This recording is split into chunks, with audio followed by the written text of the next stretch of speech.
Column. PSC Chairman Pato Gregorio faces a nice problem to have. The man behind the country's WTA 125 tennis championship is torn. He wants the Philippines' brightest international player, Eala, to headline the event, but he also wants her to win in the Australian Open, the first major of the world's tennis season. He cannot have both. It's really a nice problem to have, says Pato Gregorio, chairman of the Philippine Sport Commission, which is bankrolling the local event set for January 26 to 31st, 2026, with a prize pot of $115,000, or roughly P6 million, the biggest pot for local tennis ever recorded.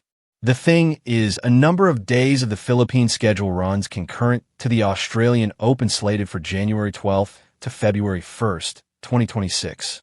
Eala is Filipino's most Googled female personality in 2025. So it comes down to this. If Eala advances past the third round of the Aussie Open, then she does not make her Philippine debut until after, optimistically, another year. If Eala loses early, then she can take a plane and rush home for the country's first ever Women's Tennis Association championship. As choices go, Eala may be as torn as the PSC chairman. The Philippine event was really made for her. The chairman thought it was time to bring her home, and a big WTA event that attracted women players from home country and faraway courts would provide the perfect setting. For her part, our star player must be wanting to play here after she's seen how Filipinos have cheered her from the stands wherever she played in the international circuit. But as it is with all women tennis pros, Eala wants to make good in Australia. It's a major. It's part of the sport's holy grail. It's where the big tennis stars will go. It's also where those who hope to be bigger stars, like Alex, should go. I think it's unlikely that Eala will win the Australian Open, but it's not far-fetched to imagine that she could go deep. After all, she reached the semifinals of the Miami Open in early 2025, a WTA 1000 tournament just a rung below the majors, when nobody thought she could get past the first round.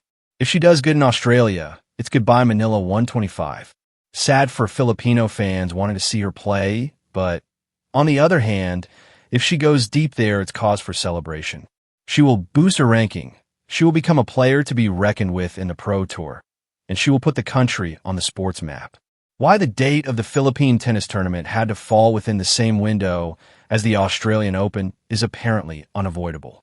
According to Chairman Gregorio, it was the only date available in the WTA calendar. WTA scheduling explained. And there's an upside to the date, Gregorio adds. Those who lose early in the Australian Open are likely to come over and compete in Manila.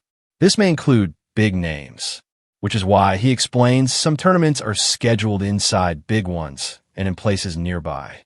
It enables those who lose early to bounce back and not leave their long preparation to waste. Meanwhile, with or without Eala, one significant benefit of having the WTA event here is the establishment of a tennis center that meets international standards. Right now, the new center is beginning to rise where the old tennis courts at Rizal Memorial stand. Workers have begun construction of 3 hard-court tennis courts, one of which will become the center court with a bench capacity of 2,000 to 3,000, a requirement of WTA rules.